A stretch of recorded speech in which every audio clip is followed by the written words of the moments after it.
Thank you, Professor. Hi, everyone. Good evening. My name is Justin Duffy. I'm a 3L at GW Law. I've been concentrating in government procurement for about the past year and a half now. I spent my first summer as a law clerk at the Transportation Security Administration in their procurement law office, where I mainly handled matters related to bid protest litigation and general client counseling on the procurement process. I really enjoyed my time there. I extended it into the fall and spring semesters of 2L. And then after that was finished, I spent my most recent summer at the Department of Homeland Security in their procurement law group. And it was essentially just an extension of what I did at TSA, just with some more severe and bigger contracts, essentially. I also got to work on some claim stuff as well at the Department of Homeland Security, so that was pretty cool. But yeah, that's pretty much my professional side. Thank you very much for all of you guys being here today. I greatly appreciate it. Thank you very much, Justin. Jess, you want to say hi? Yeah. Hi, my name's Jess Johnson. I'm from Arizona. I went to Arizona State for undergraduate, where I studied history and global studies. And now I'm in my third year of the JD program at GW. And I'm also doing the concentration in government procurement. And after I graduate, I'm going back to Arizona to work for a firm doing construction litigation at a firm where they often handle government contracts cases. So I'm looking forward to that and looking forward to your presentation, Justin. Thanks a lot, Jess. Ben, you want to say hi? I'm Ben Caberna. I'm the current VP of International Development for Health Trust, which is a large medical GPO. Formerly the founder of EasyBuy, which was purchased by Health Trust about 3 years ago. And we were what we like to think is the best and world-leading government reverse auction tool and practice in the world. I don't know if that's true, but that's what we think anyway. So I'm happy to be here. Thank you, Ben. Yeah. Paula, you want to say hi? Yes. Good evening. My name is Paula Klotzbach. I work for the Department of Defense in acquisition. Thank you for inviting me to this session. Thank you very much for being here. Tony, you want to say hi? Hello, everyone. Tony Reed. I'm out here in Korea, Camp Humphreys, Korea. Academically, undergrad, West Point. Got my law degree at Mitchell Hamlin. Oh, sorry, put it on Park. Currently in the LLM program. Hopefully graduate this upcoming summer.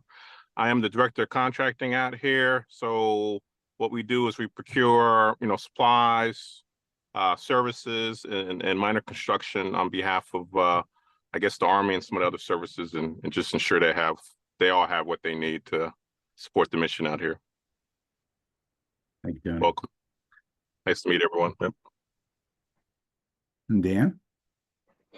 Hi, Dan Shaney, graduate of the LLM program from 11 years ago, and I'm still atoning for not taking Chris's state and local procurement seminar all those years ago. So I try to jump on these calls whenever I can. So thanks for letting me attend. Thanks a lot, Dan. Alexander?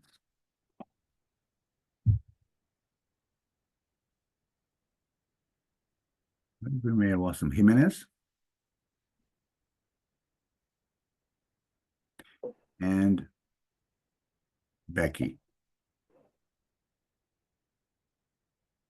Okay, I'm going to go ahead and introduce myself. I'm Chris Eukins. I'm the Lynn David Research Professor here at GW, and I am I've been working on reverse auctions issues really since I became a professor in 2002. This has been a recurring important issue in the federal space, and what we're going to learn today from Justin is that there's a lot of experience in the states as well.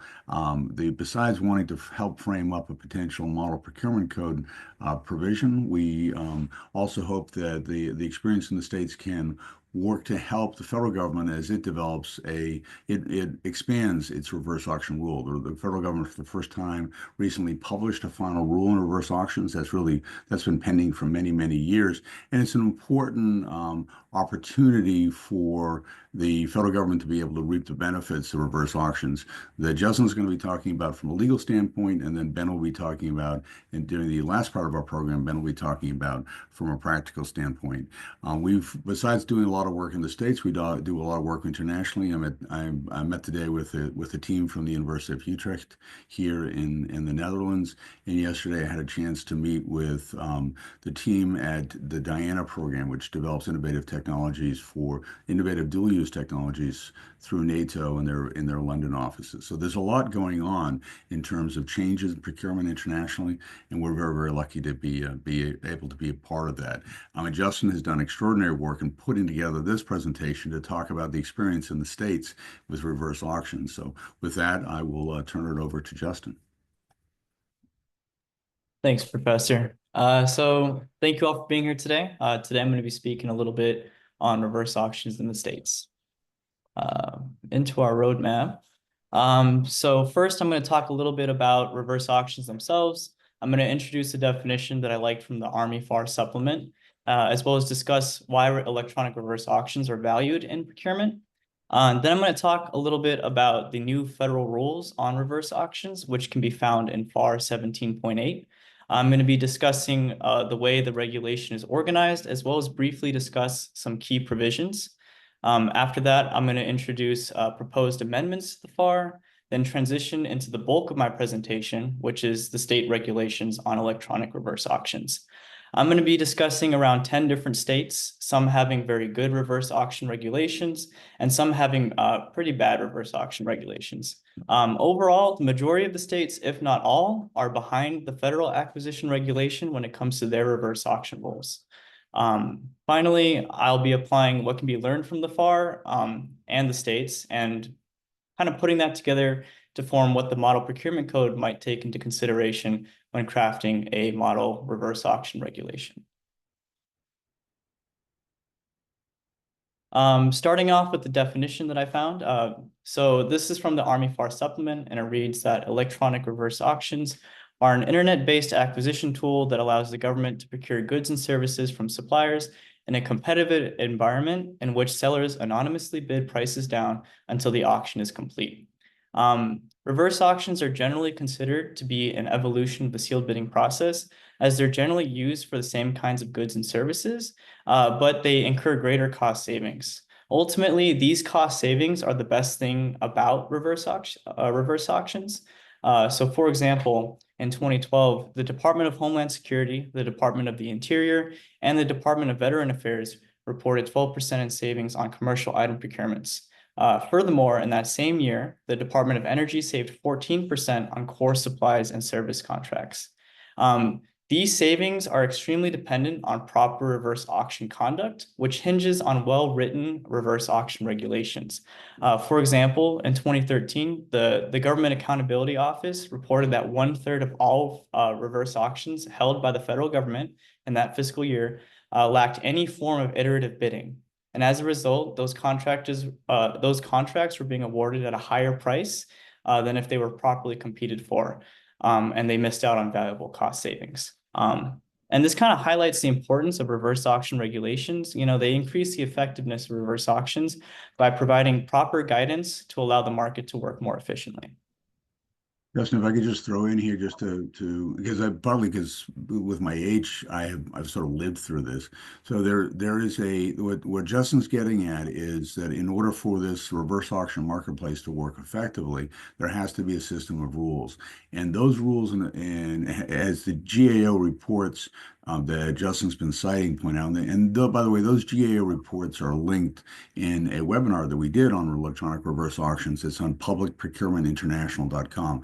Publicprocurementinternational.com is the link to the two GAO reports that pointed out that because the market hadn't been structured effectively, the electronic reverse auction market failed really in the federal government.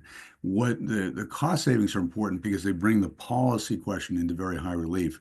Without having an effective system of rules rules in place, we've lost, I think, over 20 years, we've lost billions and billions of dollars potentially in reverse auction savings. And that's one of the purposes of this presentation, to talk about how we approach the opportunity cost of not having effective reverse auction rules. And one of the reasons we asked Ben to join us is to talk about some of the cost savings they've seen. That's what we'll be doing in the last part of the program. Ben will be talking about, in practical terms, some of the cost savings we've seen around the world from effective reverse auction systems. Thanks a lot, Justin. Thank you, Professor. Moving into the federal rules on reverse auctions, I believe they did a really good job of dividing it into 4 main sections that are really important for any reverse auction rule. Starting off with definitions, which can be found in FAR 17.801. They define government data, government-related data, and reverse auction service providers, but they actually don't define reverse auctions itself in this definition section. In order to find the definition for reverse auctions, you need to go back to FAR 2.101 and find it there. And honestly, the federal definition of reverse auctions aren't quite there yet. It's not fully fleshed out, and it's going to be revised in the upcoming proposed rules. In terms of the second section, it's guidelines on use and applicability, which can be found in FAR 17.802 and 803. They're pretty comprehensive when compared to the states later on. It outlines which goods and services should not be procured with reverse auctions, which are design build contracts, architect and engineering services, procurements using sealed bidding procedures, and personal protective equipment for the military, which I believe includes stuff like body armor and helmets. And I mean, that kind of makes sense because you don't want to procure things using a system which drives prices down to the point where you're going to get faulty protective equipment. The third section is procedures for conducting a reverse auction, which can be found in FAR 17.804. They're extremely comprehensive and they're very long. I believe they're better than any state regulation that I've seen so far, and I'd highly recommend anyone to go read the procedures available when you go through the process of comparing the states and the federal rules. Finally, they include a contract clause provision, which is in 17.805, and it generally just requires that the contracting officer provides some sort of reverse auction provision in any solicitation that uses reverse auctions. And this essentially allows the the vendor to understand exactly what they're getting into in terms of reverse auctions and understand the bidding process. Moving into the key provisions of FAR subpart 17.8, Professor Eukens has previously given a presentation on all these key provisions in the past, and you can find that on his website.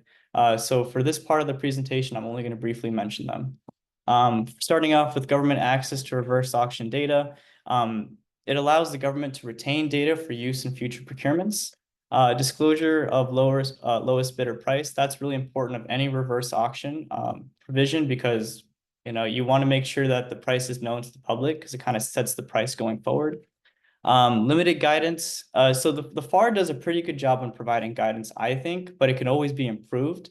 Their guidance is limited in a way that it's limited because they rely on 3 main factors, which can be condensed down to 1, reverse auctions are useful when a competitive marketplace exists for the goods and services being acquired. 2, multiple offerors can satisfy the agency's requirement. And 3rd, the nature of the supplies and/or services being acquired encourages an iterative bidding process. Moving on to exclusion rights, this is important because it establishes that only the contracting officer has the right to exclude offerors and not the reverse auction servicer themselves. In terms of reverse auction integration with other methods, contracting methods, the Federal Acquisition Regulation provides guidelines on how to do that. And then finally, they implement regulations targeting reverse auction service providers and bidders. But just if I could throw in here, so we got some comments from Scott Patterson, who works with Ben, and he's got a lot of practical. So he couldn't join us this evening. He's got a lot of practical experience in reverse auctions. One of the things we'll be talking about as we go through this evening is the question of the responsibility determination and when that should occur. And as you'll see from Justin's discussion of the rules, we can get more clarity on that issue as we look through the state models. If the qualification assessment, the responsibility assessment, is made very early in the process, that means that the contracting official doesn't face face a conflict of interest at the end of the process. If the contracting official waits until the end of the process to do the responsibility determination, which is normal in federal procurement, but if that's done a reverse auction, if the contracting official at that point is in a conflicted position, wants to accept the lowest bid, but if she does that, if she accepts the lowest bid, she may be accepting it from a non-responsible bidder. So if she doesn't accept that bidder, she finds the bidder's non-responsible, she has to untangle a lot in the reverse auction process. So one way to approach this is to do an earlier qualification assessment before the reverse auction actually begins, and Ben will be talking about that a little bit later on. So these are important tactical questions that really could be clarified. One thing the federal rule doesn't clarify is how you might take into account quality considerations, and Ben will be talking about practical examples of that as well. In the European system and the UN model procurement law talk about reverse auctions where you can take quality consideration as well. That was done over the last 20 years in federal reverse auctions by taking quality into assessment, but only after a price auction, and didn't really work very well. The GAO reports talked about that. How do we set up a reverse auction system where we can take both price and quality into account? And Ben will be talking about some of the pros and cons of that, but it's something that's not addressed in this final federal rule that Justin's talking about. Justin? So moving on to some key issues of the federal reverse auction rules. The main thing that I'd like to emphasize is that there's a lack of encouragement to use reverse auctions. And this book comes from FAR 17.801. They state that reverse auctions may be used, but I believe they could have implemented a system or changed that a little bit, which would encourage the use a little better. And so what I was thinking is maybe they could have said a contracting official must consider reverse auctions for certain types of procurements, whether it be bulk purchase of commodity goods or simplified services. In addition to that, there was incomplete guidance on appropriate use and design. The FAR details when reverse auctions should not be used, but it doesn't really talk about when they should be used outside of those three factors that we spoke about in the previous slide. Finally, there was no assessment of costs and benefits. They don't tell the contracting officer to take into consideration the cost of utilizing a reverse auction servicer, nor does it explicitly reference the benefits obtained by properly utilizing reverse auctions, which is cost savings.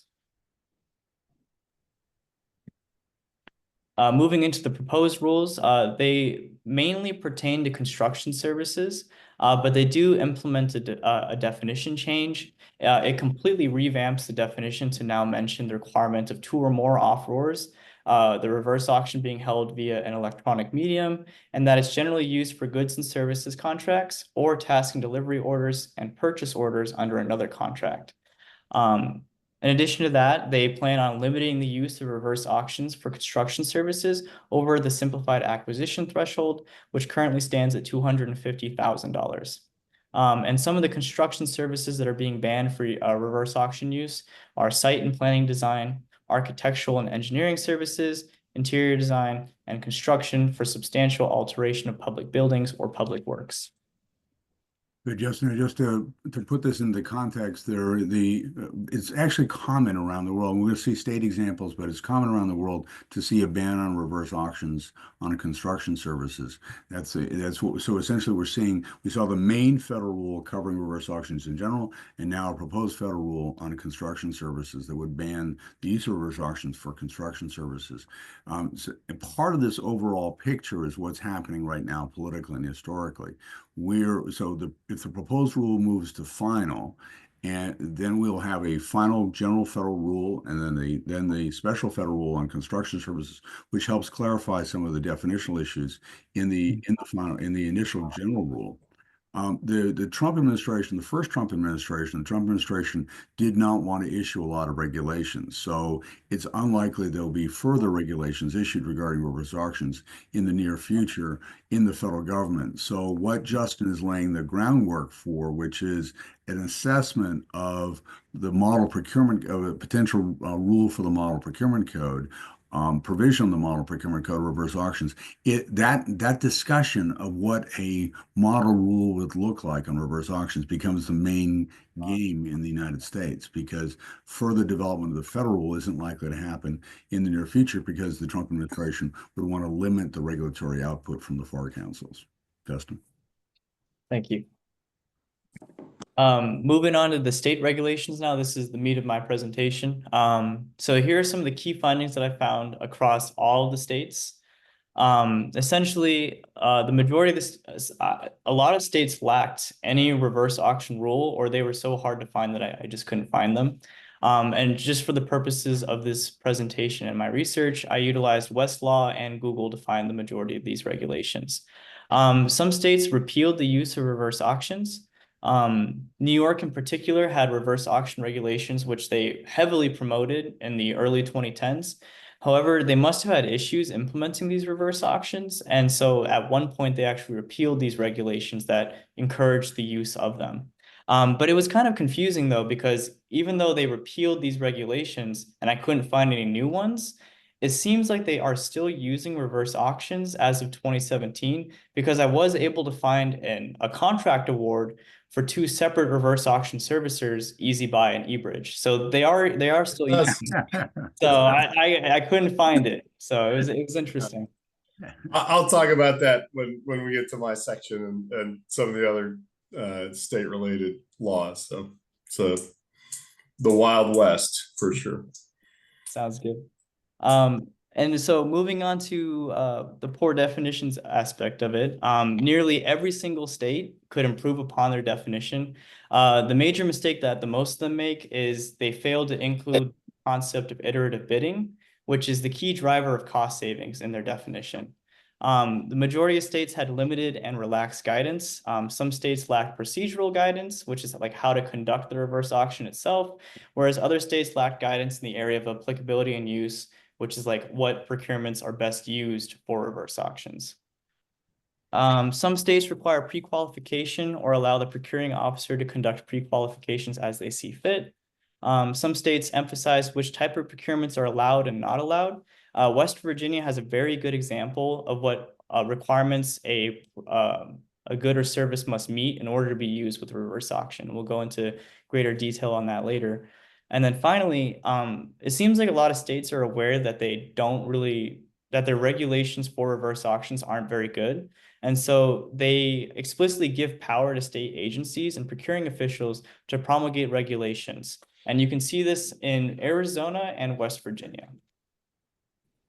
But what Justin is showing us here is a one approach to deriving an optimal rule for reverse auctions around the states, which is sort of a bottom-up approach, looking at what's happening in other states and trying to derive from that the best possible rule. That's a bottom-up approach, and that's really how most of the Model Procurement Code reform is going to work, is looking around the states, finding best practices and bringing them up into the Model Procurement Code so that other states can learn from the Model Procurement Code. A top-down approach is to use the federal grants guidance. The Office of Management and Budget in the White House publishes guidance, which we talk a lot about in our class. The Office of Management and Budget publishes guidance for state and local grantees, called the grants guidance. And the grants guidance specifies, among other things, how procurement has to be done by state and local governments and nonprofits when they're using federal grants monies to do procurement. And so the grants guidance is a top-down harmonization tool.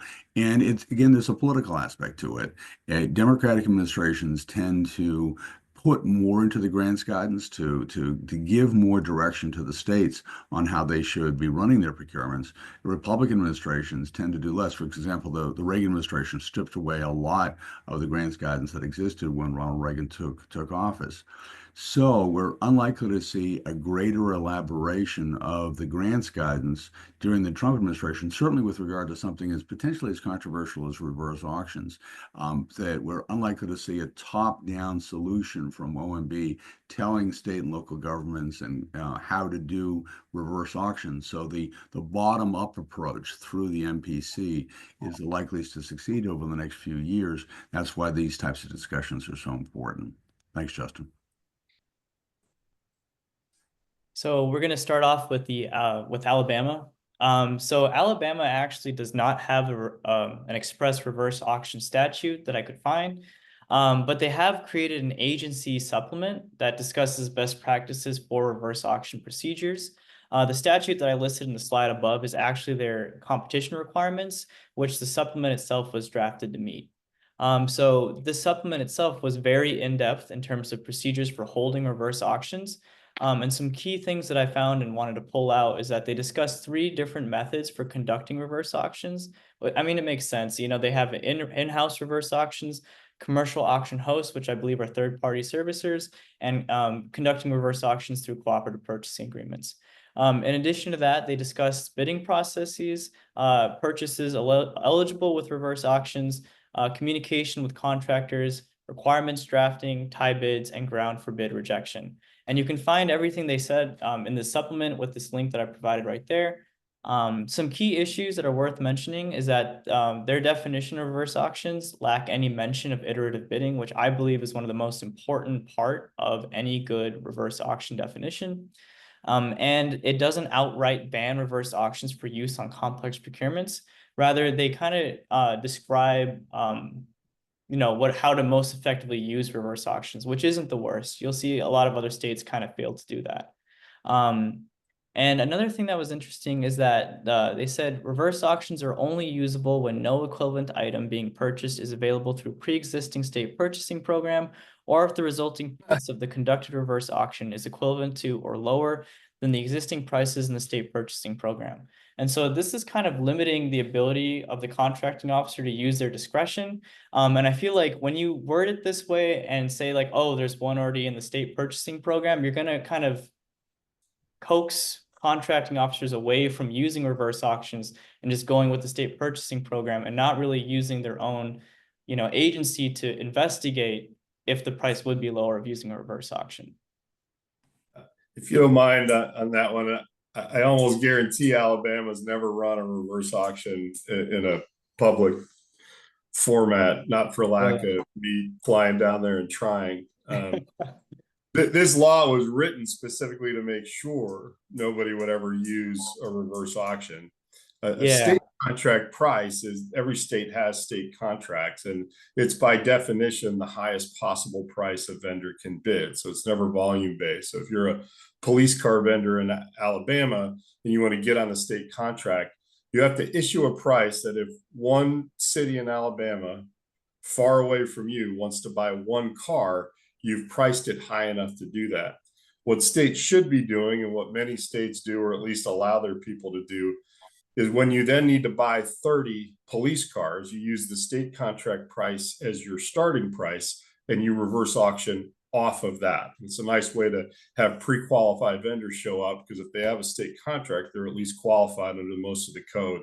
So we'll talk a little bit more about the various rules in states that prohibit the use of things in various ways, but none of them are meant to help the cities that are buying it. They're all meant to help the sellers who pay a nice lobbying fee. So, but yeah, Alabama's a zero reverse auction state to my knowledge.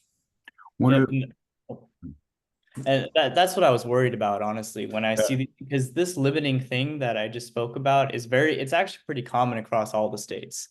Yeah. So we'll get into more of it later. One of the aspects here too is a state centralized purchasing agency wanting to protect its contracting structure and essentially creating pointers in the law to force customers to use those state purchasing vehicles. And that's fine. It's part of the overall mixture. This is kind of the insight that centralized purchasing agencies might themselves have self-interest, might have a limited conflict of interest. That's an important insight. And when we talk to our European colleagues, the centralized purchasing agencies here in Europe as well, when we talk to them about the fact that centralized purchasing agencies themselves can have a conflict of interest, and that can distort the legal or the policy structure, that for them is a revelation, and it's something that's worthwhile emphasizing, because it really is something we have to think through as we're putting these policies in place. Justin?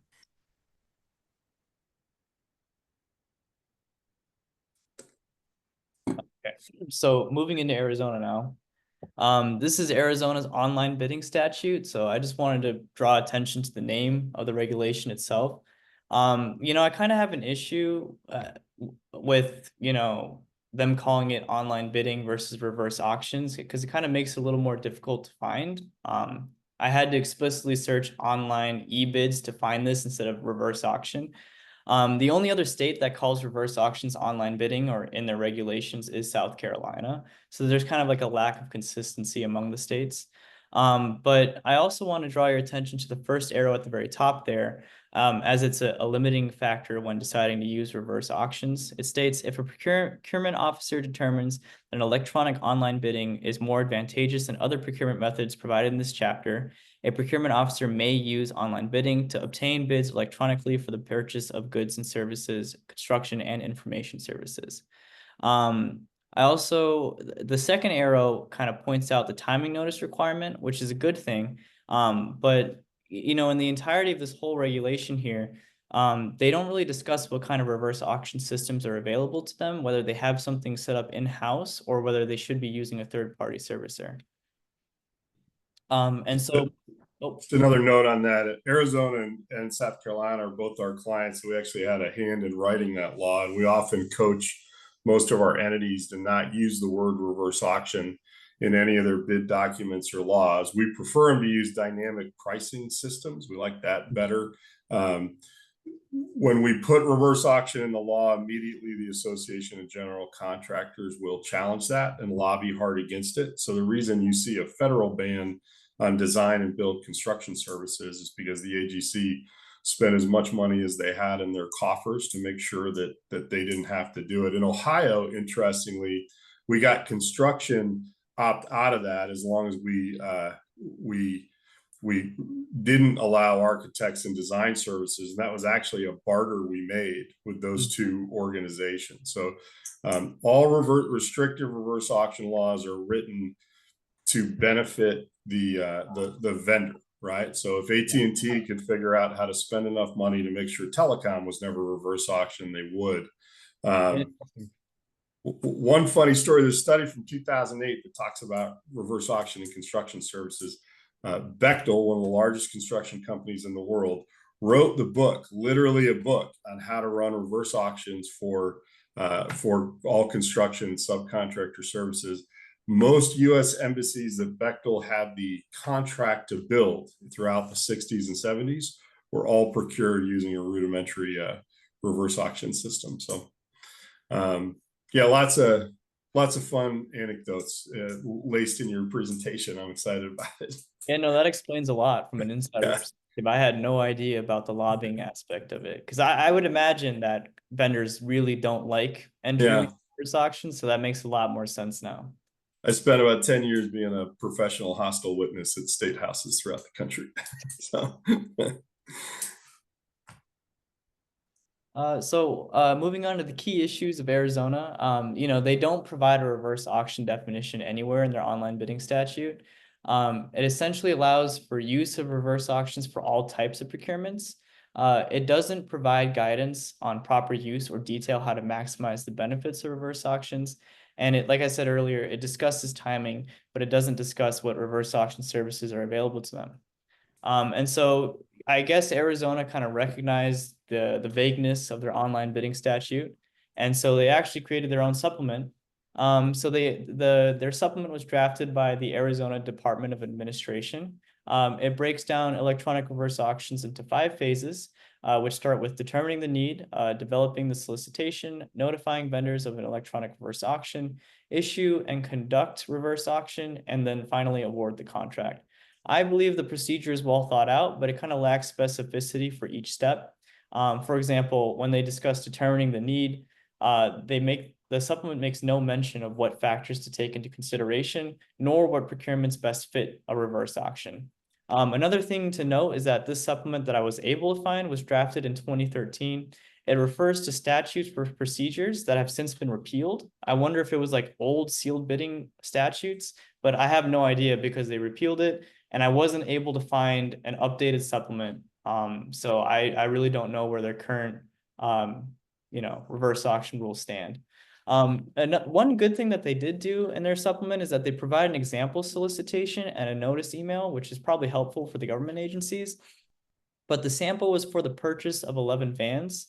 And, Professor Eucken spoke about this in his previous presentation, but is it really smart to use reverse auctions for such a complex good, such as like an automobile? And that's up for debate. It seems like some states allow it, some states don't. But yeah, this supplement can be found at this link that I provided at the bottom of the slide here. Moving into California, the first arrow for section D draws attention to their definition, which lacks any mention of iterative bidding. Like I said, this is a really common issue across all the states. The second arrow highlights their exclusions for reverse auction use on construction contracts, which is also pretty common. Key issues is that the definition could be improved by mentioning the requirement of iterative bidding. I believe that is really important. No guidance on applicability, procedures, or proper use. And they specifically ban construction contracts, but I think it should be expanded to exclude other forms of complex goods and services. Note on California, the city of Los Angeles, who's one of our largest clients, they actually took that a step further. And in any case where an RFP was issued instead of a standard bid was issued, they didn't allow us to use reverse auctions. We didn't really fight that one because they had enough volume that just running, what you would think of as traditional goods were just enough for us to do. I think they ran 100 or 200 million a year with us on average. So what that meant was if there was no evaluative criteria other than price, so you're buying BMW police motorcycles, that's the spec that had been approved. You have 4 BMW dealers in it. Those things could run auction. Anytime there was an evaluative criteria, it was a completely different department in the city. So.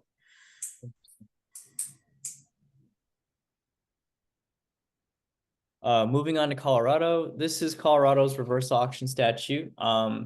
The first thing I want to bring to your attention is the use of may in their first sentence. It bothers me because it doesn't really encourage the use of reverse auctions. It also states, reverse auctions should be encouraged if they result in cost savings. The other two arrows point out their notice and procedural requirements, and they're both extremely limited in terms of what guidance they provide. Some things unique to Colorado's reverse auction regulations is that they explicitly allow procurement officials to conduct responsibility determinations before the auction, and they explicitly mention bid anonymity, which is necessary for conducting reverse auctions properly. Regarding anonymity, many states simply forget to include it in their reverse auction code, and I think it's important to keep in there. Some key issues is that they are missing the definition. It has the same may use guidance on conducting reverse auctions that I don't think should be used. Colorado statutes could have been stronger in the applicability side if they introduced or talked about ideal procurements for reverse auctions. And the procedural portion could have been improved as it lacked any guidance on how to properly conduct reverse auctions. And they made no mention of iterative bidding, which is key for driving prices down. This is Illinois statute. The first arrow points out the public recording requirement for reverse auctions. The second arrow provides that offerers may withdraw their bids even after the reverse auction closes, which I believe they were the only state to explicitly allow that in their statute. And the bottom two arrows point out their timing requirements as well as an extension provision. Some unique features, it allows for the withdrawal of bids after the reverse auction has been conducted. They set mandatory award timelines and allow for time extensions with written consent. It forces procuring officials to use established invitation for bid procedures, which is essentially sealed bidding. And bid records become public upon conclusion of competition. And I believe this includes both the name of all the competitors and their final prices. Some key issues is that there was no definition provided, and it's very limited in procedural and applicability guidance. Those couple of points in there, the allows for withdrawal of bids. That's a full assurance that nobody will ever run a successful reverse auction in the state of Illinois. So if you can just lower your price as much as you want, and then at the end of it, just decide not to honor it, then departed from the public and sealed bidding process. So we have been very successful in Chicago and Cook County, where we've run a lot of bids. State of Illinois, to my knowledge, I don't think they've ever run one. If they did, they kept it quiet from me, and this was exactly why. Assuredly, one of the smarter lobbyists lobbying against this wrote that one, because that was a good trick. It's Interesting. Yeah. it's kind of the flip of tradition where you would see a bid bond, Justin, where a bidder has to provide a bond that they're going to honor the bid. This is the flip of that, where they can just pull it. Yeah. That's an interesting twist. Yeah, and it's really interesting because normally, at least on the federal government side, they like to keep the power in terms of the contracting process, and I feel like you're giving that power back by allowing them to withdraw the bids after the reverse auction's been conducted. So it's just kind of an interesting dynamic. I just want to, sorry, if I could just Go ahead. quickly on the transparency question. So the states tend to be more expansive about making bidding information available publicly through a transparency process, sometimes through a freedom of information type process, right after procurement is done. It tends to be more expansive about disclosing information than the federal government.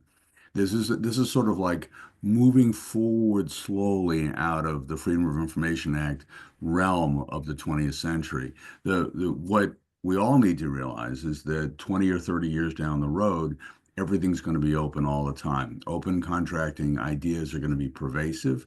The federal government has begun moving in that direction already.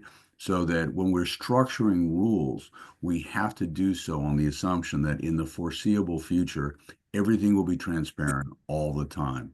And that's an important thing to keep in the back of our minds as we're framing up these rules.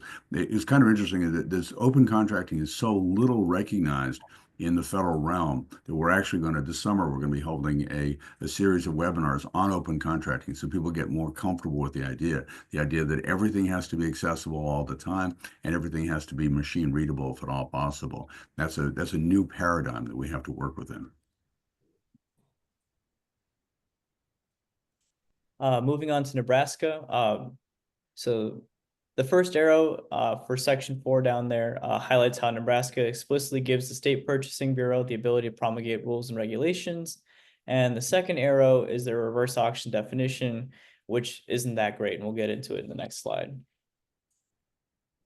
The key issues, the definition is provided, but it has very little to no guidance on using reverse auctions. From what I saw in the previous slide there, here, we'll bring it up. It seems like they try to combine both definition and procedural rules for conducting reverse auctions.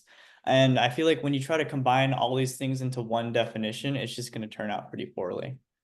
There's a funny story about the Nebraska law, unsurprisingly. So when we first got to Nebraska, we got them to run 6 auctions, and they had no law allowing it.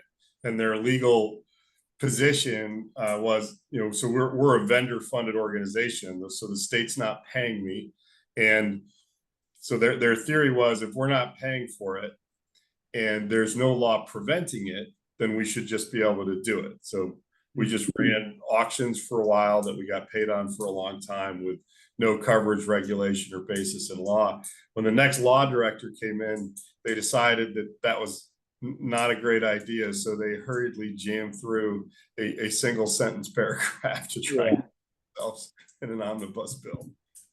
It's a really interesting cultural comparison, Justin. Here in Europe, coming with a civil law tradition, if they don't have a rule on point, the presumption is you can't do it. You have to have a rule on point. Where in our common law tradition, really an American cultural tradition, if somebody doesn't say you can't do it, then Americans tend to do it. It's exactly right. Reverse. Here, they actually work out strategies, Justin. We had a long discussion about it today here in Utrecht. They work out strategies. The agency will conspire with the contractors in order to put questions in front of a court so a judge says it's okay, because the agency feels like until there's a judicial ruling, they can't do it. Just upside down from an American perspective. No, I completely see it. I have a lot of Swiss friends who act like that in every way in life. So no, it makes a lot of sense. But back to Nebraska, it's clear that their statute isn't that great. I believe they try to cover this gap by giving power to their purchasing bureau. to promulgate additional rules and regulations, but I was unable to find anything. Whether they had a supplement internally, I don't know. So this is all I had to work with for Nebraska. Moving on to Oregon, they have some of the most comprehensive reverse auction procedural regulations in terms of like technical guidance on how to conduct reverse auctions. And I just wanted to quickly point out at the top, there are 3 different statutes mentioned. Only one of them is specifically for reverse auctions. The rest of them concern competition requirements and general e-procurement regulations. And when you combine all 3 of them together, it actually becomes a pretty comprehensive reverse auction regulation. Some key features is that it allows for 3 types of bid information disclosure. They mentioned bids fully transparent, a ranking system between bidders, or a scoring system which takes into consideration non-price factors. I believe that last section might actually be pretty useful when applying it into other types of contracting vehicles like negotiated procurements. They reserve the right to conduct responsibility determinations at the end of auction. They allow the procuring official to pre-qualify vendors before auction if deemed advantageous.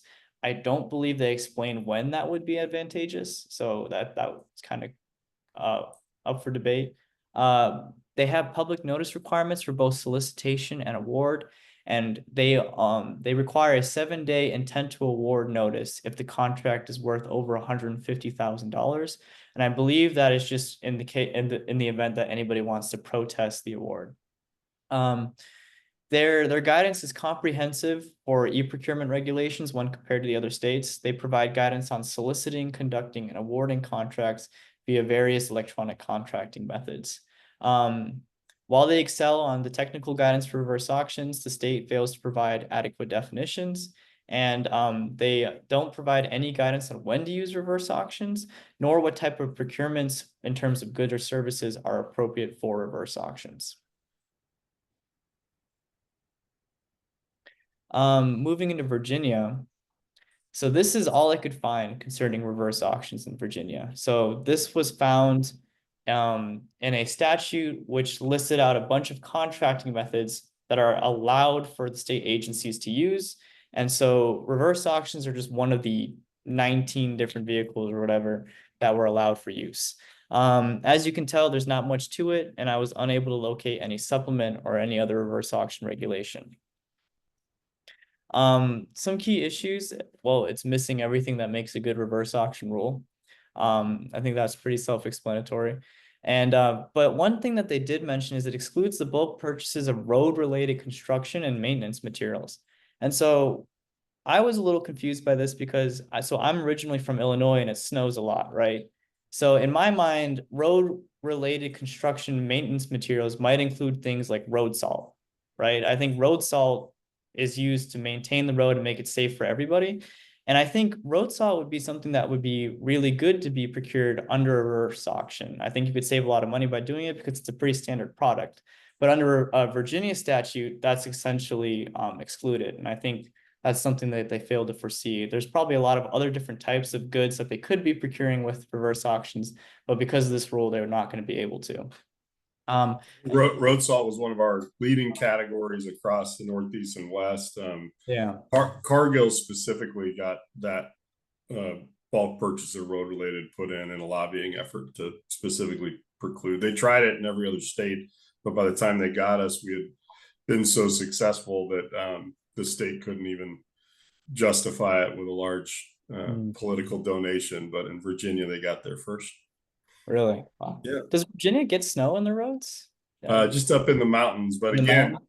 yeah, you know, they had not saved a ton of money because they don't buy a ton of snow, right? Yeah. So, you know, we still this day run New York, New Hampshire, Ohio, and Connecticut, and we're public enemy #1 for Cargill for sure. Interesting. Yeah. Yeah, I love learning all these little nuances that you know about the regulations and stuff. Thanks for sharing. Yeah. It's So- a big, so part of it was Justin from a theoretical standpoint, from a sort of in terms of organizing this, why is it that laws look the same all over the world? Why do reverse auctions look the same all over the world? Between the rules look the same in Europe and the United States and across the different states in the United States? The answer is not because lawyers talk to each other in fora like this.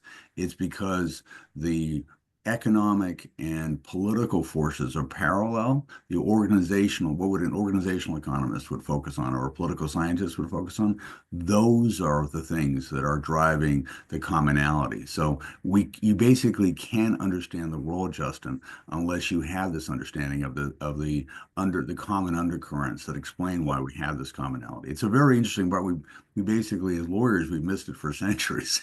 But the law is developed because of these common forces, and it's extremely important to understand those. No, that makes sense. Yeah. Moving back to Virginia, it also limits the use of reverse auctions to goods and non-professional services. However, they don't define professional services, so that's an issue. Moving into West Virginia. So West Virginia had some of the most comprehensive reverse auction regulations of any state when it comes to providing guidance on applicability. So I'm going to point out the first arrow here, which is section B. It states reverse auctions may be utilized if the director determines their use would be fair, economical, and in the best interest of the state, and the commodities to be procured fit the following factors or elements. One, they're subject to low price volatility. They have specifications that are common and not complex. They vary little between suppliers. They're sourced primarily based on price with limited ancillary considerations. They require little collaboration from suppliers. And 6, they're sold by large competitive supply bases. I honestly, like, this to me is better, if not even, with the federal acquisition regulation when it comes to applicability of which goods and services to procure with reverse auctions. In addition to that, like the other states, they have a provision at the very bottom, section E, that allows the director of the procuring office to propose rules for legislative approvals to kind of bolster the reverse auctions in that state. So like I said, the key feature was their concrete requirements for reverse auction use regarding which goods and services are being procured. And, as part of that second arrow that I was speaking of, the director actually did utilize their power to promulgate the following additional reverse auction rules, and it can be found in section 148-1-11. And it outlines mandatory pre-qualification requirements for all participating bidders. The procuring office must explain first how utilizing an electronic reverse auction would be in the best interest of the state, and 2, provide a written analysis proving that the good being procured fits all of the requirements. And that section's kind of limiting. I feel like that would turn contracting officers away from utilizing reverse auctions because it kind of requires extra work. But I don't necessarily disagree with it fully. There's bidding and award procedures, which are very middle of the road in comparison to other states. They discuss, common things like timing for vendors, award to the lowest responsible bidder, and rejection of bids. And it also discusses accepted reverse auction platforms, such as in-house reverse auctions or third-party ones.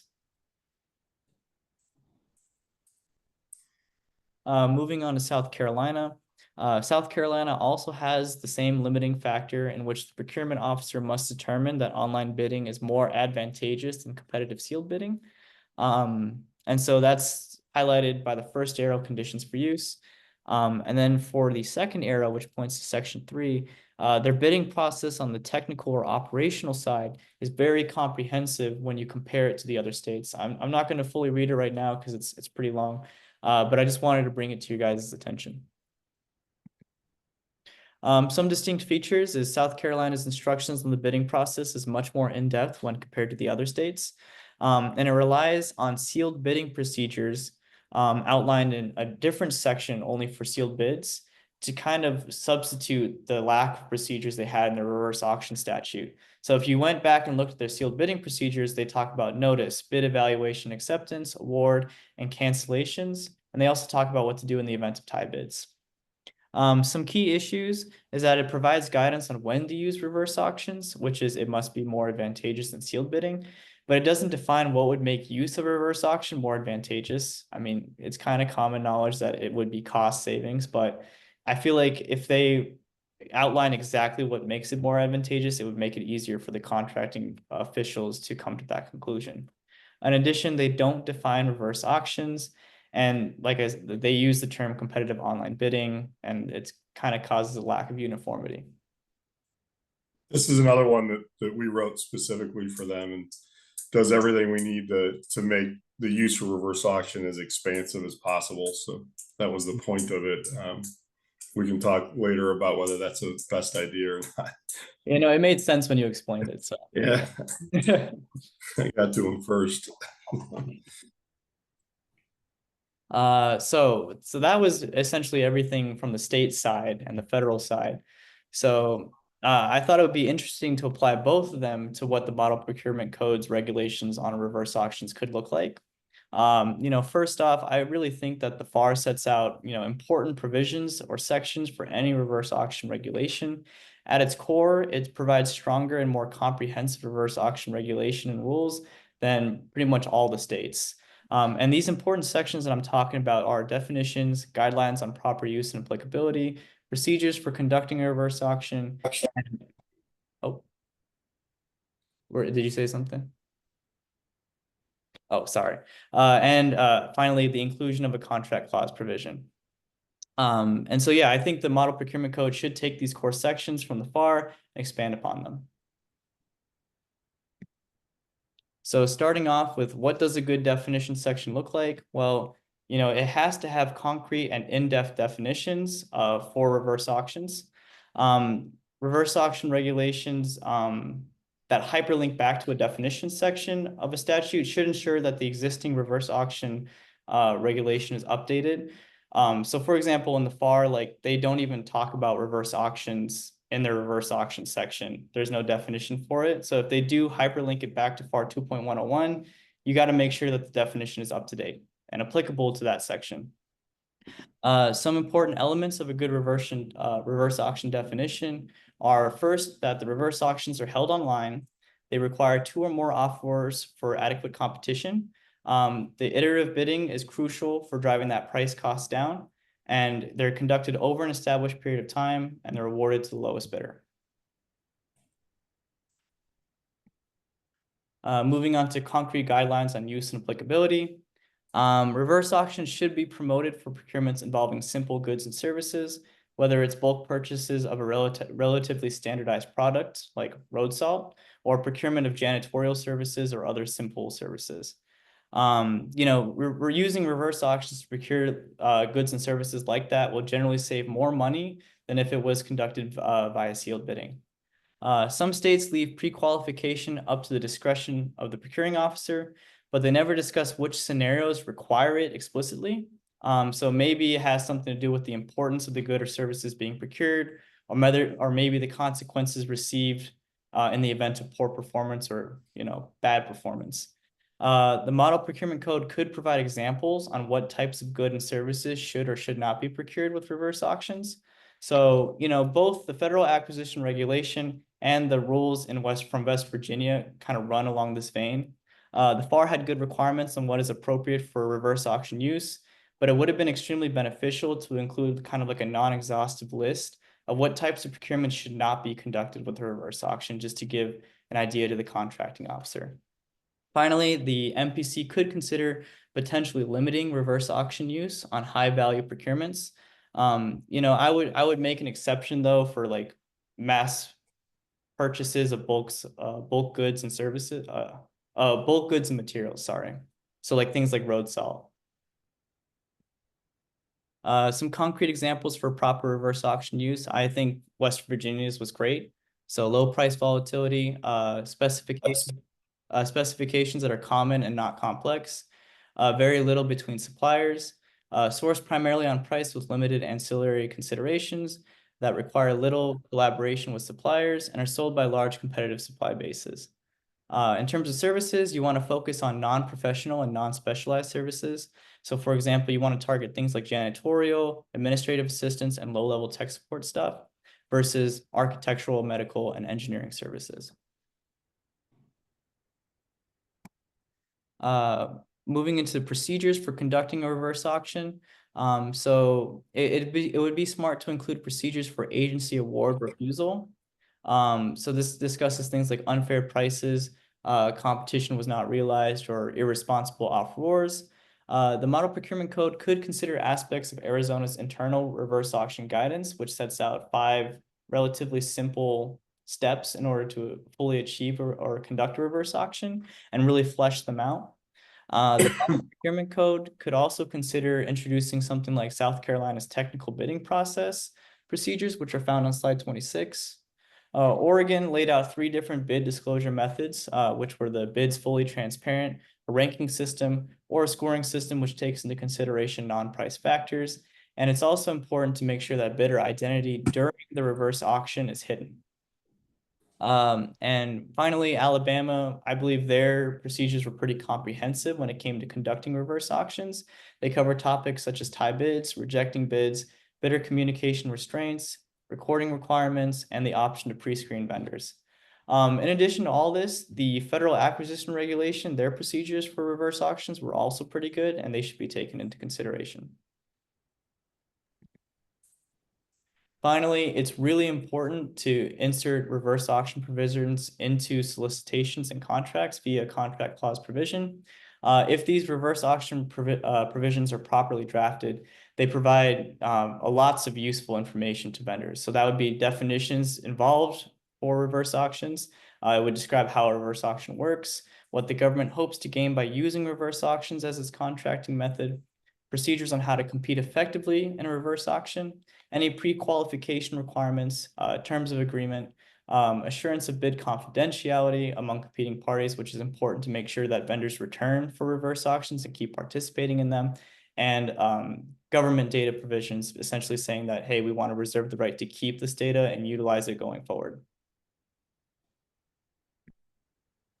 That's it for my presentation. Overall, I believe reverse auctions are an extremely useful procurement tool for any government. As I said before, there are concrete and resounding benefits when it comes to using reverse auctions, especially when it comes to the realm of cost savings. The Federal Acquisition Regulation has a pretty good foundation when it comes to reverse auction regulations, but I believe it can be further expanded and improved by taking into consideration some things the states have done. Ultimately, the Model Procurement Code should look at existing federal and state rules and integrate the best parts of each when forming their model regulations on reverse auctions. So Justin, before we turn over to Ben, just a couple questions for you. Did you find any literature out there where somebody's done what you've done here, which is to review what would be best practices in a reverse auction statute or regulation? I didn't see it coming up in my research, but I also didn't necessarily look for it, which probably would have been a good starting point. So, just being honest. That's why we're at the draft stage, Justin. Yeah. Yeah, it didn't come up. It didn't come up. So the second question is more of a technical question. You talked about the use of reverse auctions and services for non-complex services as opposed to the more complex services. Is this because the pricing is more complicated for complex services, or is this because there's more performance risk if we buy complex services on a low price reverse auction basis, we have more performance risk? Why do you think we don't want to use reverse auctions for complex services? Yeah, I think it's more so the latter. I think the performance risks increase when you use electronic reverse auctions because it really focuses on driving that price down. For example, I could see in the scenario of body armor, when you're forcing the price to go down so much, it's going to force the supplier to cheap out in terms of the quality of the body armor they supply the troops, and it could result in defective products being given to soldiers, which is something that you really don't want happening. But I think the point is like it drives the price down so much that it kind of incurs some performance risk at if the good isn't simple, if that makes sense. It makes it, the more complex the good is, the more difficult the monitoring is for the government agency. Yeah, and it kind of incentivizes, the vendor to kind of cut corners to achieve that price that they gave the government because it's just so low. We talk a lot in the program about the principal agent problem, the agency problem of that if you want to make sure that the vendor is doing the right thing, the government has 2 choices. They can either monitor, they can sanction. A rule that essentially pushes complex services off the table is like a sanctioning. It's essentially saying the monitoring isn't sufficient. We talked about it. We talked about it here today that they don't really have a fraud law here like we have. They don't have the False Claims Act, and what they rely on. It's a small country. It's a more intimate relationship. It's a smaller economy. They're relying on monitoring here much more heavily than we are in the States. What they want on a day-to-day or a week-to-week basis, the agency very heavily monitors, and they can take different kinds of risks, and they cannot have a fraud law. It's an interesting example of the agency theory playing out, that if you can't sanction or you don't want to sanction, you can use monitoring instead, but it's very expensive. Ben, with that, I'm going to make you a co-host if you want to present your slide. A couple comments. I'm going to actually just show you guys examples of reverse auction, and Justin, some of what I have from a practical experience standpoint will contradict some of your findings. So I apologize for that in advance. Relative to best practices, this is just a good note. The OJU actually put out what we consider to be one of the better best practice guidelines. It came out almost 8 years ago. And if I still had the laptop I used to use, I would be able to kick it up right now, but I couldn't find it. A couple key issues there. We talked a little bit about self-service or in-house reverse auction versus third party. Unless your organization from a public perspective is willing to set up a center of excellence for reverse auctions with really specific rules and guidelines or guardrails, there's really no instance where a third party or an in-house auction system from a public standpoint would be compliant. Here's the reason. During the course of a reverse auction, oftentimes there's service issues. You have to have a help desk available. If you're running that in-house and you're the help desk, a vendor can have a side conversation during a reverse auction that would compromise anonymity, compromise this competitive sealed bid process. Somebody could say something in that event that would cause an audit or the auditability of the auction to be compromised. So what OJU recommends is that you always use a third party. But we do have some examples on the private side where instead of a third party, organizations have set up a specific center that's siloed, right? So in all cases, you would want to use a third party to make it a best practice. And really what we're trying to do is simply mimic the competitive sealed bid process. So the comments you made about anonymity, again, really critical.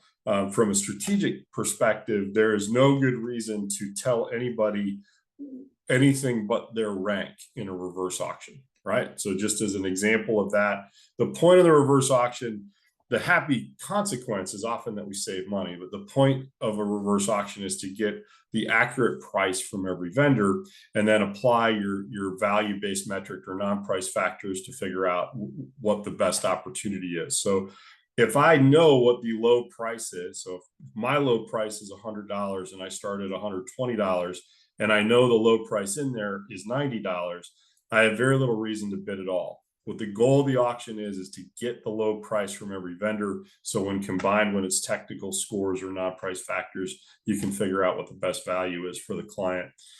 We struggled with that. Cook County's law required that even though the bidders could be anonymous, you had to be able to see every price you were competing against. And it took us a couple of turns to actually repeal that part of the law to make sure we could run effective reverse auctions. A note about New York, you talked about, you're exactly right. So New York tried on their own in New York City to do some reverse auctions. They did not go well. Some lobbying got the law repealed.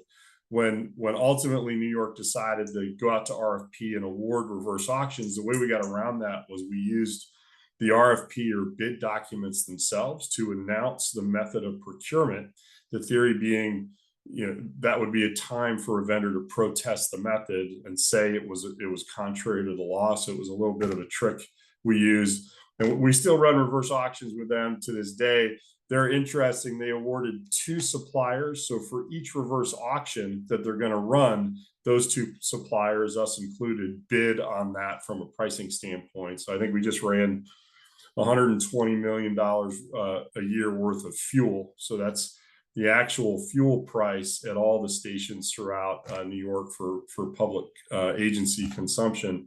And I think we ran that at the lowest percentage I've ever seen us run something. It was like 0.001 cents per gallon. So generally speaking, state law was just not existent in 2007, 2008 when we started that. And in many cases like Nebraska, we were able to just run it because it said, nobody said we weren't allowed to. Because most reverse auction providers use a vendor funded ABI, that was another reason that we sometimes weren't subject to the same kind of scrutiny, because we weren't sending an invoice, we weren't signing a contract even, we weren't getting a check. And then some law directors would have the opposite view, and they would take us to RFP ultimately.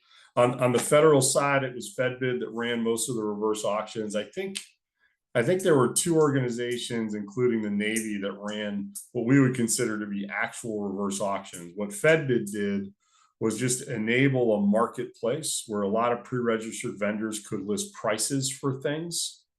And then your price would either say lead or lag on it, and you could change it. So to the extent that that was like a pure, complement to a competitive sealed bid process, it was more like the GSA schedule, and all the prices in that catalog had an opportunity that if you put your price up there along with a competitor, you could change it. And FedBid ran afoul of the system because, as you pointed out, many of their actual auctions that we're reporting savings on were single vendor. So a vendor would put a price up there and it'd say lead, and there was no way to document that anyone else was bidding on it at all. This was discovered, and there was some bad press on the federal side. I don't think, no matter what the FAR says, the federal government has never embraced reverse auction in any meaningful capacity. So they tend to leave a lot of money on the table. And it's really important, the savings thing, what you want is the accurate bid. So when we talk about vendors bidding too low on something, you use the body armor example. The reason body armor wasn't run was, for a very long time, I think it still might be the case, there's only one approved vendor that has a spec that the federal government or the armed forces would approve. That may have changed recently, but that story came out, but really there was not another option, and that remains the only reason not to use a reverse auction. Does not matter how complex the service is, doesn't matter how complex the opportunity is. The only risk in a reverse auction is that there aren't enough vendors who support and compete in the process, right? So when we ran auctions, and this was really important, our goal was to have a 0.5% or less spread between first or second place. What that would suggest was you've reached true market value. Now, hopefully that's lower than what you expected to bid, but it wasn't always that way. So I remember when Obama got elected, we ran a wave of reverse auctions for ammunition for police department. The cost of ammunition had skyrocketed.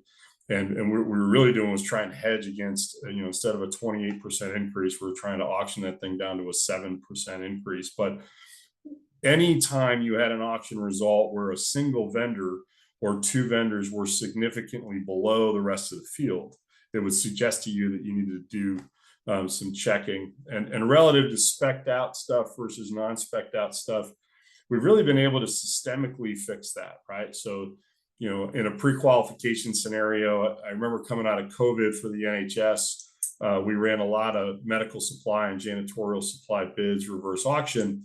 At the time, Clinell wipes, which were the standard antiseptic wipes used in every hospital, had gone to a hospital that spent 80,000 pounds a year on that, were facing prices of $400,000 and $500,000.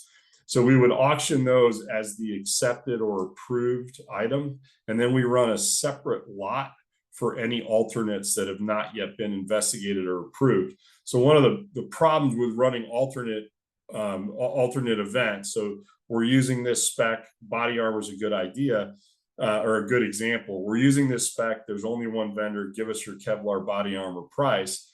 If 3 new vendors showed up at the market, what we would do is run them in a separate auction. And if the price was compelling enough, the government could then decide to investigate and test and approve one of those things. So it was a great time saver. So you didn't have to let those items that you hadn't vetted into your main auction, but where you saw a significant savings, you could then, and you can imagine in a hospital testing wipes, I mean, it was 6 months before they approved a less expensive wipe, but on 1,000 line items, they only picked and chose out of that supply catalog the items that represented a significant savings, right? And some of them got approved, some of them didn't. But really, what it did is saved a ton of time at a time when we needed to move fast. We're only in the instance where a significant savings presented itself did we then go through the process of trying to get that thing approved. So I'm going to share my screen real quick and show you. Hey, Ben, can I throw a couple things in here, Ben? Yeah. Can I just throw a couple in for Justin? So Justin, for your research, for your paper, a couple things that Ben talked about. So Ben was talking about using this as a pricing tool to, as he said, discern what the low price would be from individual vendors.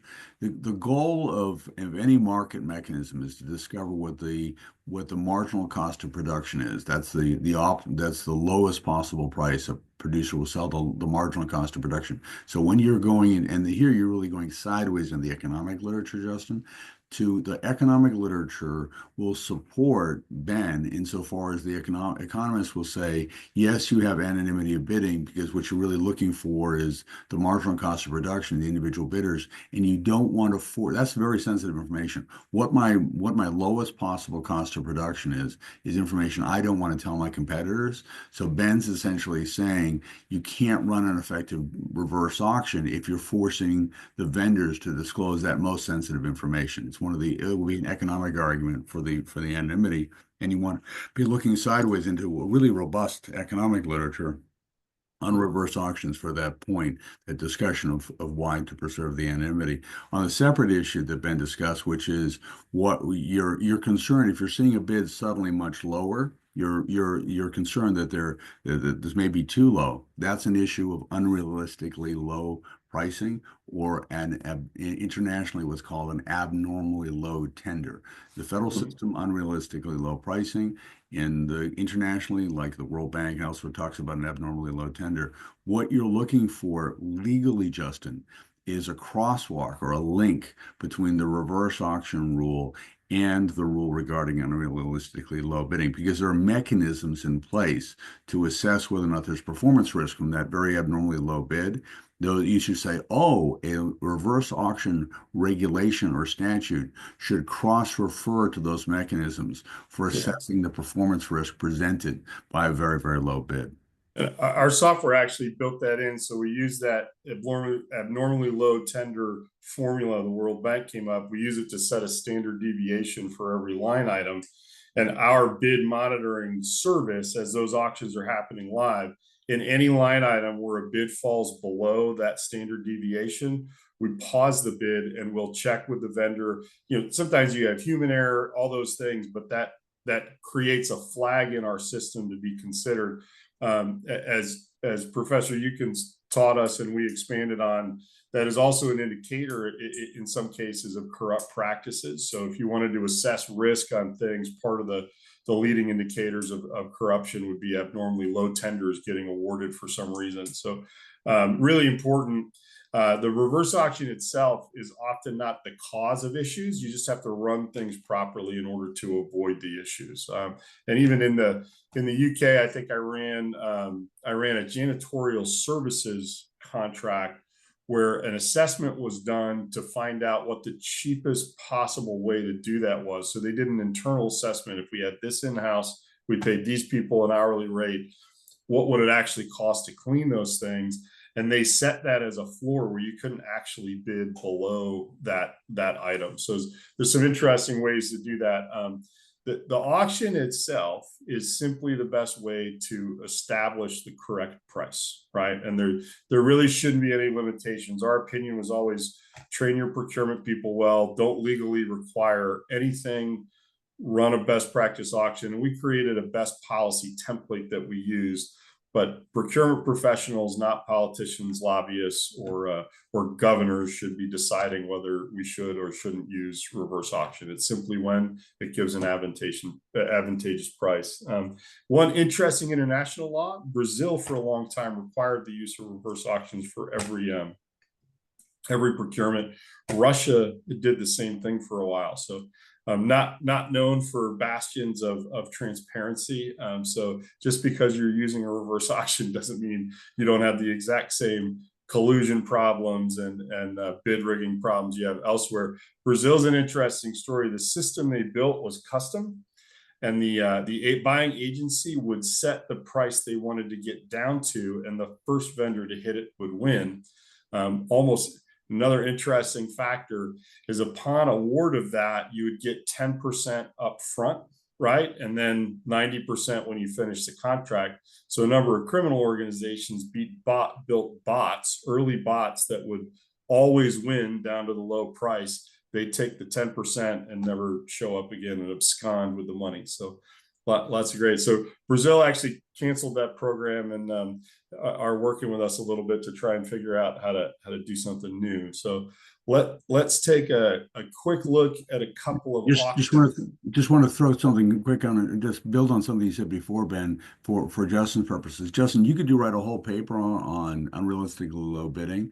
Ben really has pointed to you to something very important. So most unrealistically low pricing regulations you'll find, Justin, are going to ask the contracting officer is going to interrogate the bidder to see what their cost structure is, to see if their cost structure is realistic, whether or not the price that they're offering is not based on sound costing. But the problem with that conversation is it comes to an end quickly because the contractors don't want to give up the cost information. What Ben has identified is the fact that they built into their system the World Bank approach. You can just World Bank abnormally low tenders.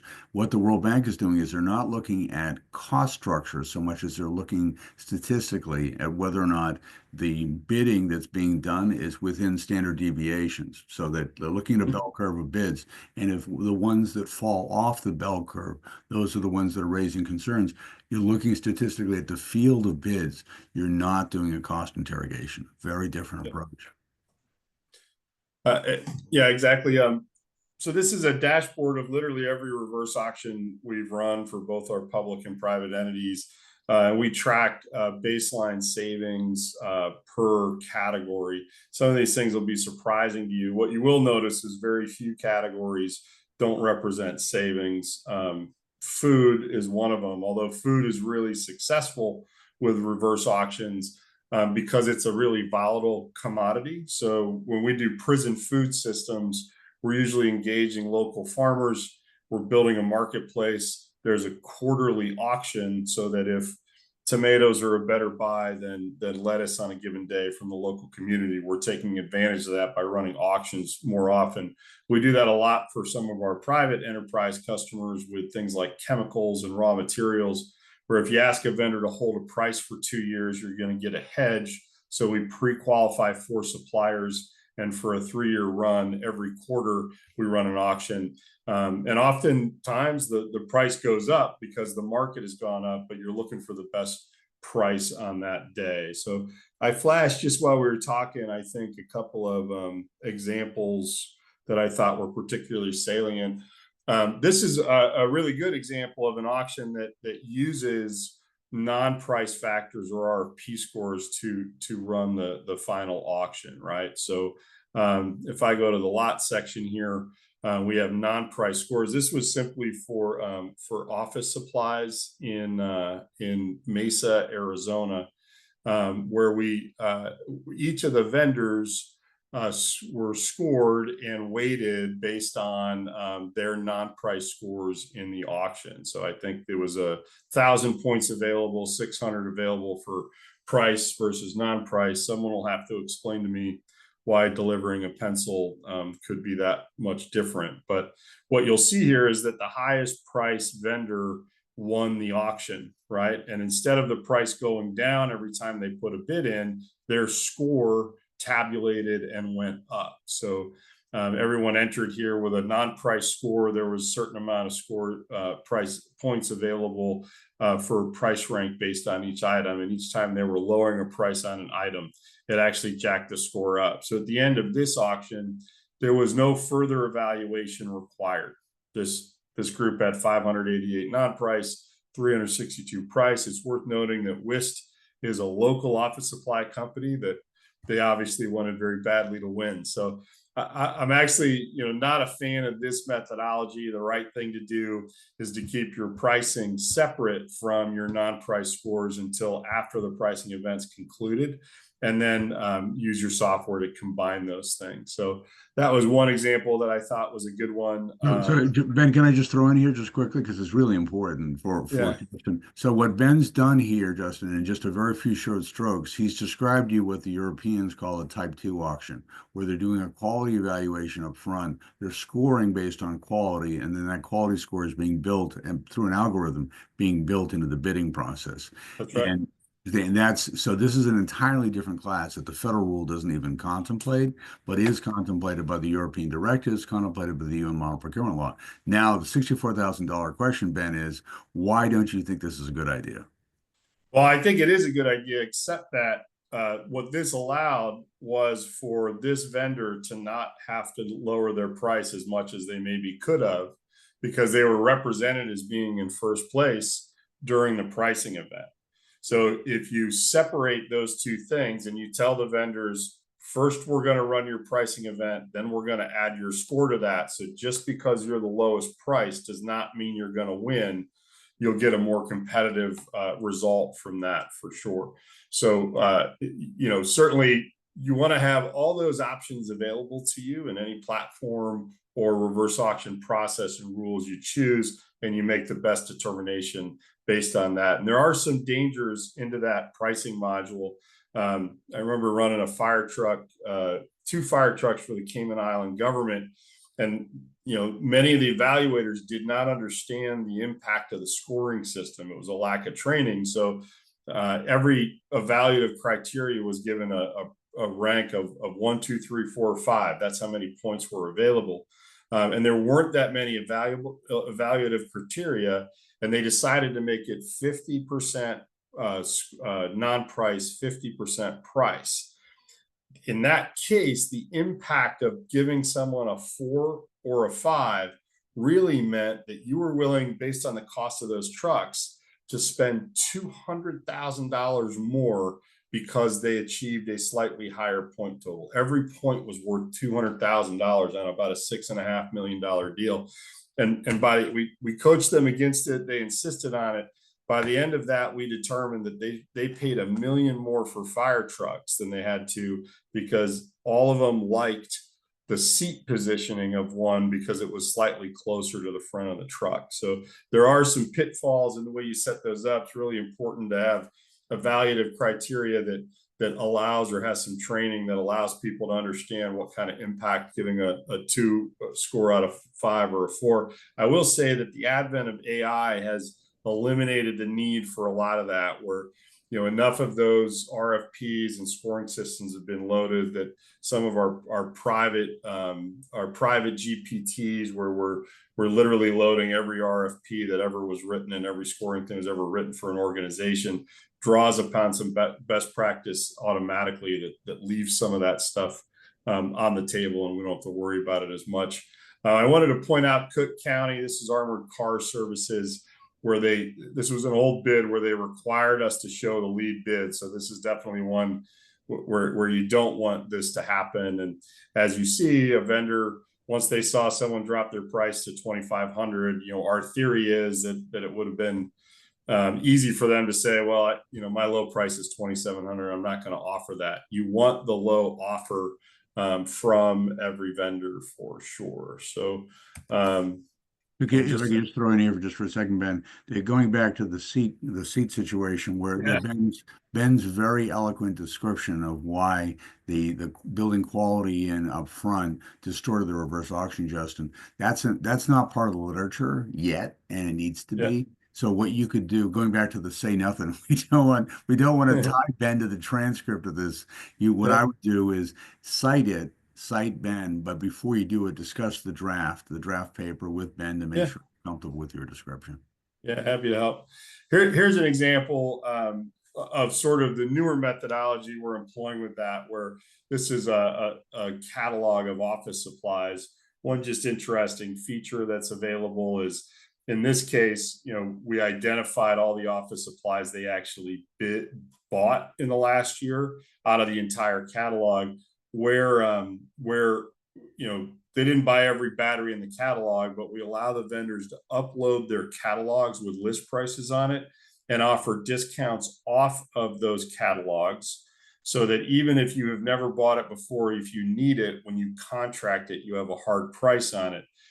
So when that comes out of our system, and I think we can actually look at this, when that comes out of our system, we're able to apply a hard price to every item in the system, instead of having a percent discount off catalog items where you could float the list price during the course of the contract. So catalog bidding, important. In this case, the evaluative criteria was applied after. So it was interesting because these names were anonymized during the bid while we watched it. The evaluators, the public agency, this is a hospital in the UK, they knew who they had evaluated. They knew that Illyrico had the highest score from a quality perspective of everyone there. And ultimately they won the bid, right? So even though they weren't the first place price, but if you look at the spread here, which is, on 801,000 in spend, they got it down to 350,000, a huge savings, which isn't uncommon in office supplies, but 0.04% separated. So, without a reverse auction, if those prices are separated by 10%, likely the quality score would not have helped Lyrico win it. So that, yes, they would have spent a little less money, but they wouldn't have gotten the quality they want. When we run good auctions and we get tight spreads, we almost eliminate price as a factor for award. Because really, even though this was like I think an 80-20 split price to non-price, because this factor was so small, the quality score carried the day. So a really critical evolution in the way we combine our quality scores with our pricing scores that just was born out of some best practice. So Ben, if you could explain this, because essentially what you're doing is you're taking an entire catalog, and this is really important because most people in this marketplace don't understand the idea of using reverse auction across an entire catalog. And a catalog, by the way, could be an IDIQ contract. It could be an entire suite of goods being provided through an IDIQ contract. How does that work? Exactly. How are you getting the benefit of the savings of the reverse auctions against an entire catalog? Yeah, so you can do it any one of two ways. So in this particular case, we were using what we call a market basket. So you can see the quantities here. I think anything they spent 5,000 pounds a year on or more made it to the market basket. So that meant they were just giving a direct price on this particular toner cartridge because the spend was high enough to deal with it. And then, you can imagine in a Staples catalog or an Office Depot catalog, there are then hundreds and thousands of items that nobody bought last year, but maybe you build a new office next year and suddenly you need a dishwasher and they got one on the catalog, you never had it. You still force them to auction. So what they do is they upload in a spreadsheet to our system the list prices of every item not identified in the catalog, right? So we then reconcile those catalogs against each other. The software actually will weight it. So if somebody has different pack sizes, etc., they get weighted. And then on a quantity of one, we total the savings versus each other on a percent discount. So, if we go into one of these particular so this literally represents every computer supply not actually identified as something they had already bought. And we run an auction for just the percent off of that.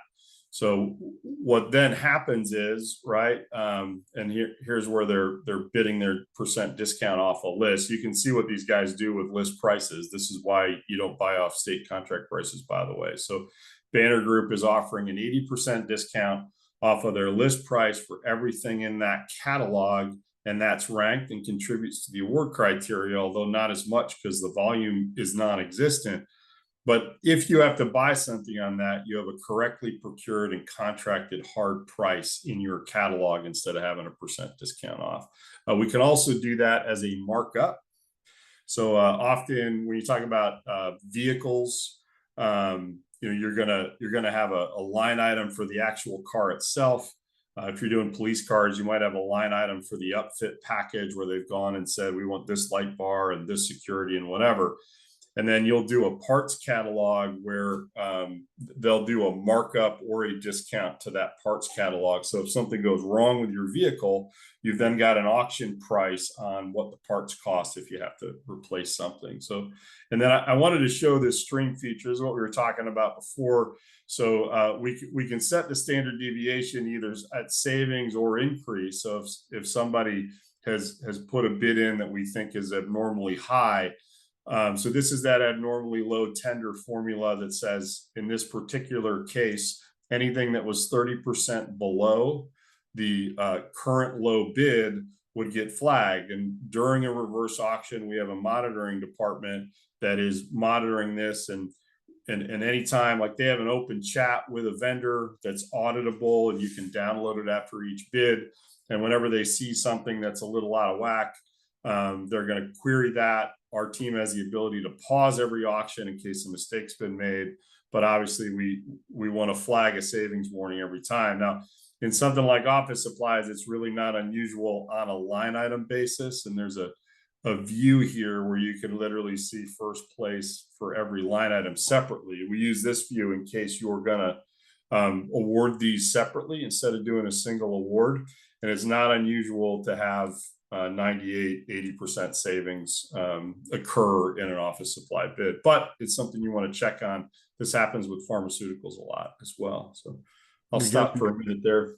Yeah, Justin, you hadn't mentioned at all the possibility of an ongoing discussion. The Brazilians actually, this was controversial when the Brazilians had a separate chat line running between the public auctioneer and the vendors to say, hey, because the auctioneers were trained to understand the cost structure of a particular industry, and the auction runners would contact the vendors and say, we think your bid is too low. That's controversial because it opens potential corruption or collusion. What Ben is saying is they do have that chat line open. That's based on standard deviations as opposed to looking at what the auctioneer thinks the price should be in the marketplace based on understanding of cost. Instead, looking at standard deviations, and that chat is then auditable. That chat is auditable. When we provide our executive summary and the reporting, there's a standard reporting we put together at the end of each auction that includes the bid tabulations that allows the entity to award. So in any instance where there was a problem where we had to pause the auction, we don't let anyone raise their price in a reverse auction. So if you have $100 in there and you try and bid 105, it'll block the bid. So if somebody makes a mistake and instead of putting 100 in, they put 10 in, they call or hit us on the chat, we pause the auction, we reset everybody to where it was. Because the other thing you got to watch out for, if someone does make that mistake and put that $10 bid in, a first place vendor could be chasing an incorrect bid, which is it compromises the integrity of the pricing event. So we reset everybody back to where they were when the error occurred. And then that entire chat log is exported and audited, and we actually log and record all of our phone conversations for customer service for the vendor. And what our job is, then we can answer technical questions about and solve technical issues with the system, but we don't have any answers if they say, hey, if you take all black ones, I can make that price $2, right? Those are the things you're trying to avoid, any conversation that then compromises it. Well, and relative to your theory that complex services didn't work, this is the external audit contract for the Cayman Island government. So they run external audit for every one of their opportunities, and nothing was more fun than making Price Waterhouse and KPMG lower their hourly rate against each other in a dogfight. So, and in some bad news for all of you, there's a significant legal services reverse auction program and another number of Fortune 500 companies that we've participated in. So watch out after you get your degree. You'd be surprised how quickly 400 an hour turns into 200 an hour. So were these audits of Cayman Airways as a state-owned enterprise? Yeah, so there's a lot for every department, right? So the Ministry of Finance, the Ministry of Health, they all had the same audit package. The vendors were allowed to do a 3-year and a 5-year quote, and they had to define. It's kind of a good example. So prior to the auction, they had to define the level of consultant they were providing to that, CVs, how many years in the business, and those got scored based on who you were providing. And if that person didn't show up, you were in violation of the contract. So the thought that, you know, somehow the auction is going to compromise the quality issue is really about your specs, your scoring, and your contract management, right? And of course, at the end of the auction, you know, you're still stewards of your organization's assets. So if somebody says they're going to sell you a car for $83, you probably want to take a minute and verify that the quality specs have been adhered to. So, you know, I'm sure if there was a construction lobbyist in the room, maybe that would have been a good idea. They could give you the antithetical remark. I remember being at the Ohio State House a number of times because I beat back the ban on construction about 6 times over 10 years. And they said, a politician stood up who was sitting by his lobbyist from the AGC and said, well, you know, if you want a bunch of you know, no skill people building your bridges and they'll all fall in the water, go ahead and use reverse auction. So obviously that's an absurd scenario. You use specifications and contracts to ensure you're getting the quality you want. You use the auction as a pricing tool when it makes sense. There are instances when you shouldn't use it. And I'll give you one example, and then as my wife would say, it's probably enough of me talking. So liquid natural gas delivery at the Port of LA. There's only 3 companies in the world that can manage that. It's a huge, I mean, they're spending $3 million a month on that delivery. So that's a boat coming with highly pressurized liquid natural gas. So the reason we still ran it, but we ended up canceling it at the end. You only have 3 vendors, and really you need all 3 of them. Right, you need a primary, secondary, and tertiary award because the risk of not having natural gas because a vendor has a supply chain issue is too great. And we knew that we had to have every single vendor really support the process. So if one of those vendors said, if you do this auction, I'm out, you really couldn't compromise the bid. And that's really what it is. If there are more than one vendor that can comply with the spec, and you feel like it's qualified, then the auction will almost always drive some value. And the value is an accurate price, not necessarily cheaper.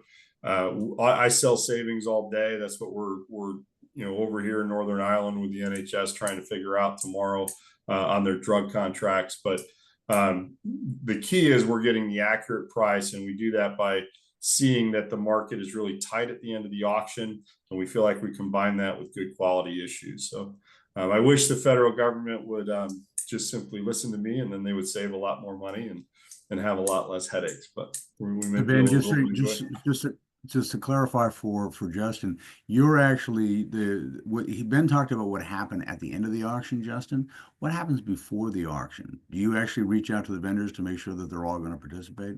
100%. That's where all the work is. We have some slick software that looks nice and does some cool stuff. The truth is, we could email around a spreadsheet and call it a reverse auction. All the accuracy, savings, and benefit is derived from pre-market engagement. And it's interesting, legally in the UK, their laws define pre-market engagement. So it talks about what you can and can't say prior to an RFP going out, and then has a set of rules for what you can say during that period.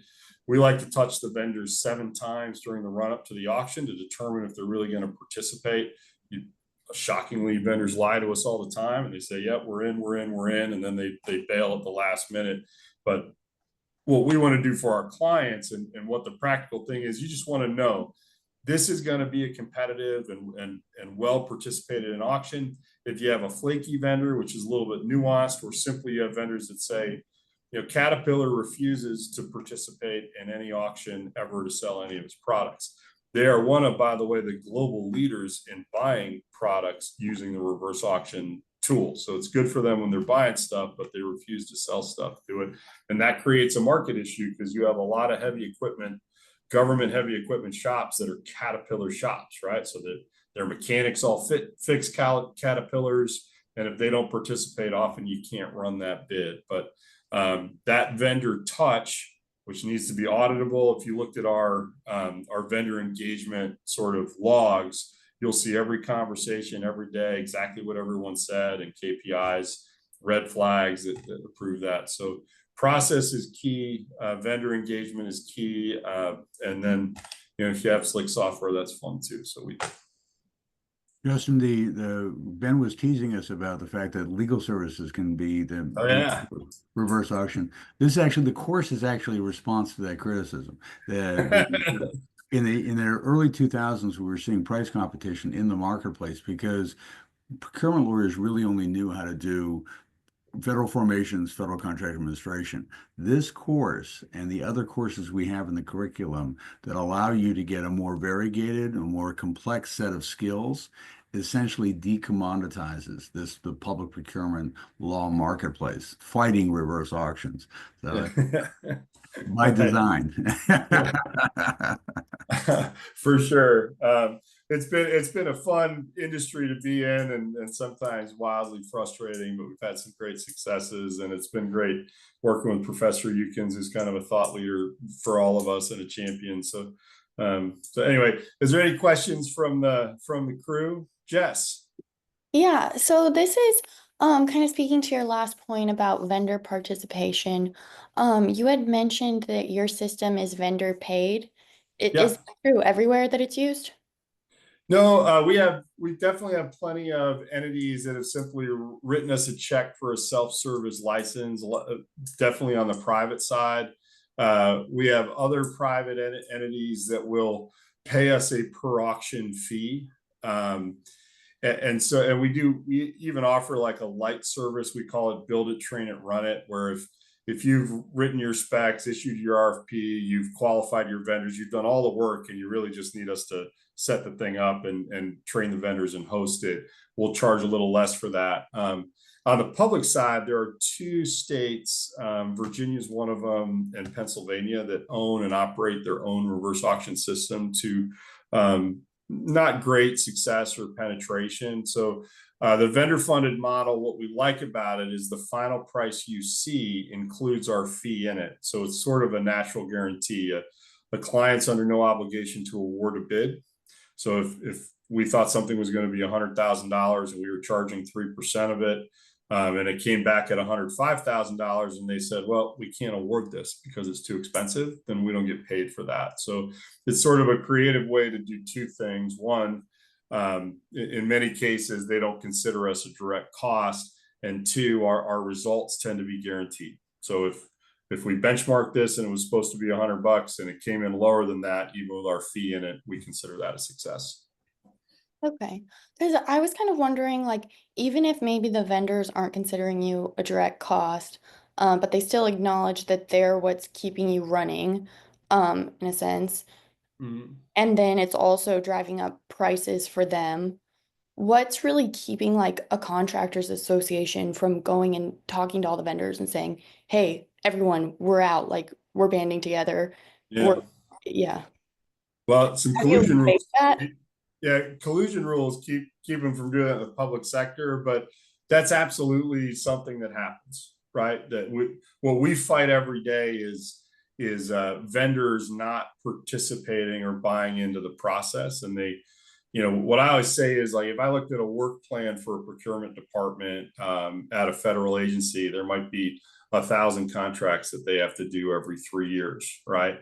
So for me to be successful, I barely need 5% of those things to run reverse auction, right? So when I was going to college, I paid for college selling bookstore to door, and they used to train us how to deal with dogs, right? So, if you have a dog that likes you and is panting with his tail wagging, don't worry about it, just pet him. If you have a dog that barks a little, stand with your arms apart and whistle.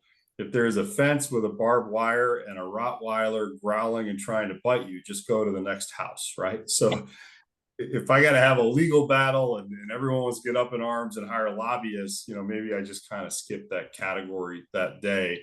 But again, the only reason that a vendor wouldn't want to be in this is because they prefer to charge you more, right? So I feel like I have right on my side, but I think I tempered it over the years, because if the federal government ran a 0.5% of its total spend reverse auction, there would not be enough reverse auction software licenses in the world to handle that volume. So Yes, the practical aspects of your question is one of the things we're talking about in the course is whether or not there should be compliance requirements for state level vendors. So at the federal level, Jess, I've only seen that once in my career where you have the situation you talked about where there's an attempt to collude on a no bid basis, and it was brought up during an industry meeting. We're there to discuss regulatory reform, but somebody said almost inadvertently, "Hey, this is a silly solicitation GSA is putting out. We're going to no bid.